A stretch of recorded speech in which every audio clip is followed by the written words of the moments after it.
할렐루야. 자, 오늘은 서론 1, 2를 마치고 이제 세 번째 시간 로마서 본문을 시작을 합니다. 그래서 오늘은 로마서 1장으로부터 시작을 하는데요. 제가 아무리 말씀을 많이 드려도 하나님의 말씀에는 가히 비교가 될 수 없기 때문에 먼저 본문을 제가 봉독해 드립니다. 이 말씀을 들으시는 여러분 가운데 하나님의 성령이 함께 하시기를 간절히 축원합니다. 이제 로마서 1장 1절로부터 끝절까지 제가 봉독해 드립니다. 가능한 한 이 공부를 하실 때 성경 로마서를 지금은 스마트폰 안에서도 얼마든지 찾아볼 수 있기 때문에 로마서를 찾으시고 로마서 1장을 펴주시고 같이 읽으시면 참 좋겠습니다. 봉독합니다. 예수 그리스도의 종 바울은 사도로 부르심을 받아 하나님의 복음을 위하여 택정함을 입었으니 이 복음은 하나님이 선지자들로 말미암아 그의 아들에 관하여 성경에 미리 약속하신 것이라. 이 아들로 말하면 육신으로는 다윗의 혈통에서 나셨고 성결의 영으로는 죽은 자 가운데에서 부활하여 능력으로 하나님의 아들로 인정되셨으니 곧 우리 주 예수 그리스도시니라. 그로 말미암아 우리가 은혜와 사도의 직분을 받아 그 이름을 위하여 모든 이방인 중에서 믿어 순종케 하나니 너희도 그들 중에 있어 예수 그리스도의 것으로 부르심을 입은 자니라. 로마에 있어 하나님의 사랑하심을 입고 성도로 부르심을 입은 모든 자에게 하나님 우리 아버지와 주 예수 그리스도로조차 은혜와 평강이 있기를 원하노라. 첫째는 내가 예수 그리스도로 말미암아 너희 모든 사람을 인하여 내 하나님께 감사함은 너희 믿음이 온 세상에 전파됨이로다. 내가 그의 아들의 복음 안에서 내 심령으로 섬기는 하나님이 나의 증인이 되시거니와 항상 내 기도에 쉬지 않고 너희를 말하며 어떠하든지 이제 하나님의 뜻 안에서 너희에게로 나아갈 좋은 길 얻기를 구하노라. 내가 너희 보기를 심히 원하는 것은 무슨 신령한 은사를 너희에게 나누어 주어 너희를 견고케 하려 함이니 이는 곧 내가 너희 가운데에서 너희와 나의 믿음을 인하여 피차 안위함을 얻으려 함이라. 형제들아, 내가 여러 번 너희에게 가고자 한 것을 너희가 모르기를 원치 아니하노니 이는 너희 중에서도 다른 이방인 중에서와 같이 열매를 맺게 하려 함이로되 지금까지 길이 막혔도다. 헬라인이나 야만이나 지혜 있는 자나 어리석은 자에게 다 내가 빚진 자라. 그러므로 나는 할 수 있는 대로 로마에 있는 너희에게도 복음 전하기를 원하노라. 내가 복음을 부끄러워하지 아니하노니 이 복음은 모든 믿는 자에게 구원을 주시는 하나님의 능력이 됨이라. 첫째는 유대인에게요 또한 헬라인에게로다. 복음에는 하나님의 의가 나타나서 믿음으로 믿음에 이르게 하나니 기록된 바 오직 의인은 믿음으로 말미암아 살리라 함과 같으니라. 하나님의 진노가 불의로 진리를 막는 사람들의 모든 경건치 않음과 불의에 대하여 하늘로조차 나타나니 이는 하나님을 알만한 것이 저희 속에 보임이라. 하나님께서 이를 저희에게 보이셨느니라. 창세로부터 그의 보이지 아니하는 것들 곧 그의 영원하신 능력과 신성이 그 만드신 만물에 분명히 보여 알게 되나니 그러므로 저희가 핑계치 못할지니라. 하나님을 알되 하나님으로 영화롭게도 아니하며 감사치도 아니하고 오히려 그 생각이 허망하여지며 미련한 마음이 어두워졌나니 스스로 지혜 있다 하나 우준하게 되어 썩어지지 아니한 하나님의 영광을 썩어질 사람과 금수와 버러지 형상의 우상으로 바꾸었느니라. 그러므로 하나님께서 저희를 마음의 정욕대로 더러움에 내어버려 두사 저희 몸을 서로 욕되게 하셨으니 이는 저희가 하나님의 진리를 거짓 것으로 바꾸어 피조물을 조물주보다 더 경배하고 섬김이라. 주는 곧 영원히 찬송할 이시로다. 아멘.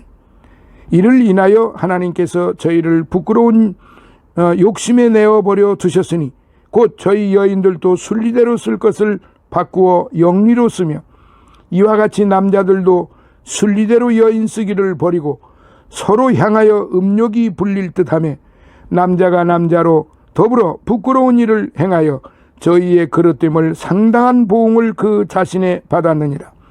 또 저희가 마음에 하나님 두기를 싫어하며 하나님께서 저희를 그 상실한 마음대로 내어버려 두사 합당치 못한 일을 하게 하셨으니 곧 모든 불의, 추악, 탐욕, 악의가 가득한 자요 시기, 살인, 분쟁, 사기, 악독이 가득한 자요 수군수군 하는 자요 비방하는 자요 하나님의 미워하시는 자요 능욕하는 자요 교만한 자요 자랑하는 자요 악을 도모하는 자요 부모를 거역하는 자요 우매한 자요 배약하는 자요 무정한 자요 무자비한 자라. 저희가 이 같은 일을 행하는 자는 사형에 해당한다고 하다고 하나님의 정하심을 알고도 자기들만 행할 뿐 아니라 또한 그 일을 행하는 자를 옳다 하느니라. 아멘. 바울은 로마서 1장에서 어떤 정의로 첫 번째 시작하느냐 하면은 구원의 실상에 대해서, 구원의 실상에 대해서 유일한 것이라는 사실, 그러니까 예수 그리스도를 믿음으로 말미암아 구원받는다는 사실이 유일한 길이라고 하는 것을 지금 일깨워주고 있습니다. 여기에서 우리는 바울의 사도성을 좀 알고 가야 할 것 같습니다.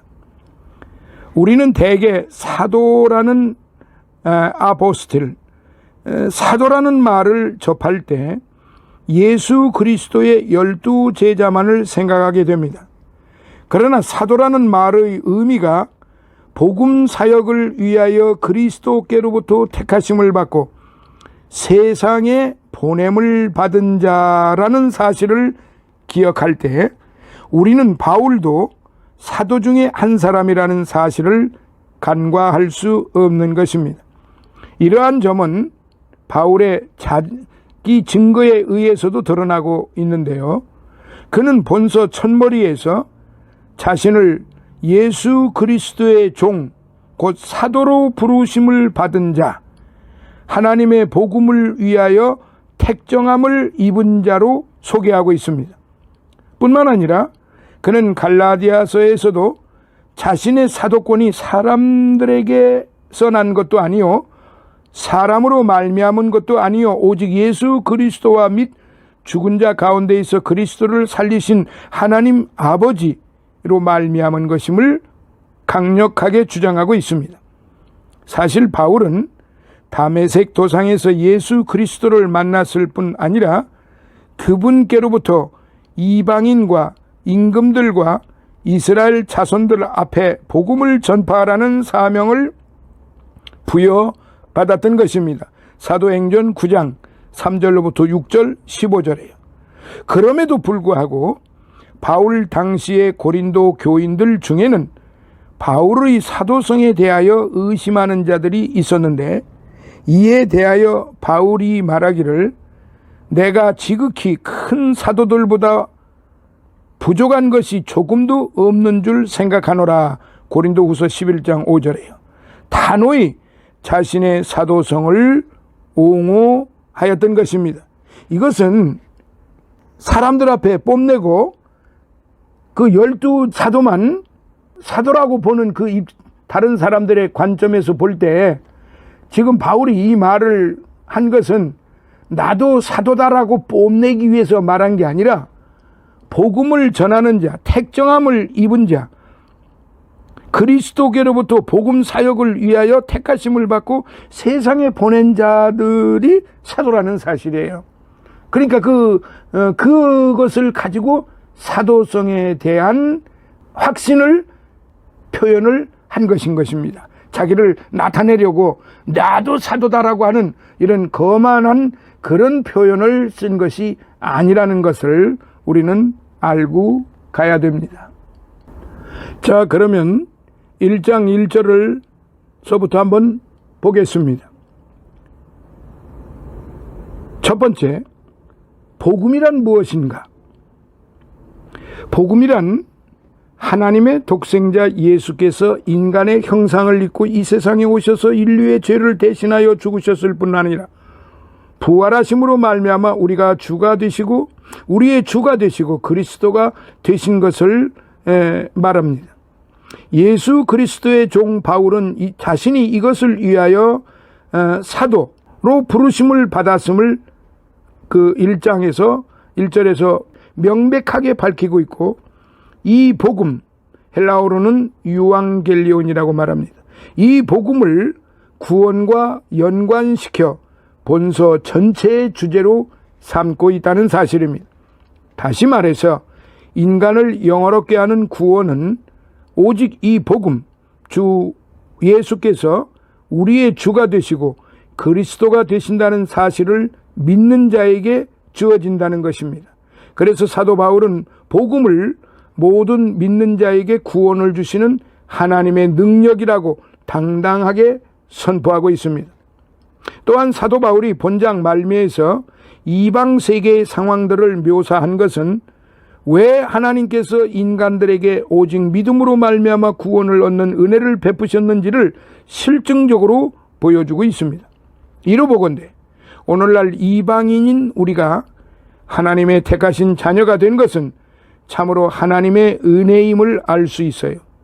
만약 우리의 어떤 업적이나 행위가 구원의 조건이 된다면 아무도 구원을 얻지 못했을 것이에요.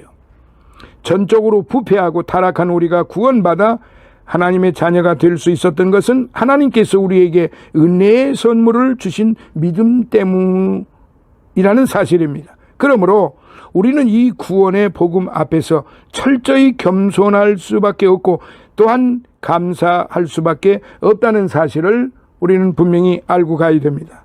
자, 이제 두 번째, 예수 그리스도의 종이라고 하는 이 예수 그리스도의 종이 의미하는 바가 무엇일까요? 종, 서벤트, 해당하는 헬라어는 둘로스인데 여기에 두 가지 사상적 배경이 있어요. 첫째는 구약적 배경이에요. 구약에서 종은 위대한 하나님의 사람들을 표현하는 용어입니다. 그것은 선지자들에게 주어질 수 있는 가장 영광스러운 이름이고 그들을 가리키는 다른 명칭이기도 합니다. 또한 둘째는 신약적 배경이에요. 사도 바울이 예수의 이름을 언급할 때 주로 헬라어로 퀴리오스라는 단어를 많이 사용하였습니다. 이것의 정확한 뜻은 소유권자나 주인이라는 뜻입니다. 따라서 이 단어의 반대어, 즉 소유권자에게 속한 소유물이 바로 종입니다. 바울은 예수가 자신의 주인이며 자신은 그의 소유이며 종이라고 늘 생각했어요. 이는 비단 바울뿐만 아니라 그리스도의 피로 구속함을 받은 모든 기독교인들에게 동일하게 적용되는 신앙 고백입니다. 따라서 우리는 사도 바울이 예수 그리스도의 종이라는 말을 선지자의 후예라는 유대적이며 권위적이고 협의적인 의미로 사용하였는지 아니면 후자처럼 헬라적이며 광의적이고 보편적인 의미로 사용하였는지에 대해서는 쉽게 단정 지을 수는 없으나 일반적으로 후자의 의미를 받아들이고 있습니다. 여기에서 우리가 기억해야 할 분명한 사실은 바울이 종의 의무에 강조점을 두고 있다는 점이에요. 종은 주인의 명령에 절대적으로 복종하여야 하며 또한 이 복종은 자발적이고 능동적이어야 한다는 사실입니다. 그러므로 사도 바울과 마찬가지로 예수 그리스도의 종이 된 오늘날의 성도들은 자신을 위한 삶을 살 것이 아니라 그리스도께 헌신하는 삶을 살아야 하는 것입니다. 그리고 이 삶은 단순한 의무 이행의 차원을 넘어서 감사와 기쁨의 신앙 고백적 차원으로 승화시키지 않으면 안 되는 것입니다. 자, 이제 세 번째로 바울이 하나님께로 받은 소명은 무엇일까요? 1절에 보면은 바울이 특별히 하나님께로부터 받은 소명은 사도가 되는 것이었습니다. 사도라는 헬라어 아포스톨로스는 파송된 자 또는 메시지를 전하는 자, 즉 대사, 사절, 사자 등의 의미가 있어요. 좁은 의미에서 볼 때 사도는 예수 그리스도로부터 직접 복음 전파의 사명을 받은 자들, 즉 12제자와 바울에게 국한된다고 볼 수 있겠습니다. 사도의 개념을 이와 같이 협의로 해석하는 이들 가운데 혹자는 사도를 12명으로 국한시켜 유다를 대신하여 세운 마띠아를 제외시키고 바울을 12명의 사도 안에 집어넣어야 한다고 주장을 합니다. 그 이유로 제자들이 마띠아를 뽑은 것은 그들의 실수였고 후에 성령께서 바울을 실제 대리인으로 지명하셨기 때문이라고 합니다. 그러나 이 주장은 거의 고려할 만한 가치가 없어요. 그리고 넓은 의미에서 볼 때 사도는 복음 전도자, 영적 임무를 띠고 파견된 자, 능력으로 보냄을 받은 자를 나타내고 구원의 소식을 전하는 자를 가리키는 말이에요. 이런 의미에서 볼 때 바나바, 에바브로디도, 아볼로, 실로아노, 디모데 등이 사도로 불리워졌습니다. 이와 같이 광의적인 해석 방법을 취할 때 하나님의 자녀로 택함을 받은 오늘날의 성도들도 모두 사도의 소명을 받았다고 할 수 있어요. 이 소명의식이 투철한 자만이 참으로 사도로서의 임무를 감당할 수 있는 것입니다. 자, 이제 네 번째, 다시 하나님께서 바울을 그러면 택정하신 목적이 무엇일까요? 하나님께서 바울을 택정하신 그 목적은, 바울을 택하신 것은 그로 하여금 복음을 전하게 하려는 데 있었는데, 복음은 하나님으로부터 나온 기쁜 소식이지요. 그것은 하나님을 떠나 방황하며 어두움에 거하는 사람들에게 빛을 주는 구원의 메시지가 되기 때문입니다. 이 복음을 널리 전하기 위하여 하나님께서 바울을 택하셨던 거지요. 바울의 고백에 의하면 그는 이 복음을 특별히 이방인들에게 증거하도록 어머니의 태로부터 이미 택정함을 입었다라고 그렇게 말하고 있습니다. 이와 같이 하나님께서 사람들을 택하여 부르실 때에는 반드시 어떠한 계획과 목적이 있기 마련입니다. 하나님께서 아브라함이나 모세를 부르신 때에도 그 나름대로의 목적이 있었고, 선지자들을 택하여 세우신 때에도 반드시 특별한 목적이 있었습니다. 오늘날 교회 내에서 사람들이 세상적인 조건을 기준하여 차별을 두는 경우를 수시로 목격을 하게 되는데요. 이는 참으로 가슴 아픈 일이 아닐 수 없어요. 만약 우리 모두가 나름대로의 목적이 있는 귀중한 존재임을 기억한다면 약하고 가난하고 무지한 자들을 무시하거나 멸시하는 일이 일어나서는 절대로 안 되는 일입니다. 자, 다섯 번째로요. 바울은 복음의 역사성에 대하여 어떤 말을 하였는가요? 바울은 복음의 역사성에 대해서 어떤 말을 했을까요? 많은 사람들은 하나님께서 처음부터 복음을 만드신 것이 아니라고 보았습니다. 이스라엘 백성들이 타락하여 하나님의 명령을 거역하고 예수 그리스도를 영접하지 않음으로 말미암아 부득이 임시 방편적인 계획을 세우실 수밖에 없었는데 그것이 바로 복음이라고 이해를 하였습니다. 그러나 바울은 본절에서 복음의 역사성을 명백하게 밝혔습니다. 즉 복음은 즉흥적이고 임시 방편적인 것이 아니라 하나님이 선지자들로 말미암아 그의 아들에 관하여 성경에 미리 약속하신 것이라고 선포하였습니다.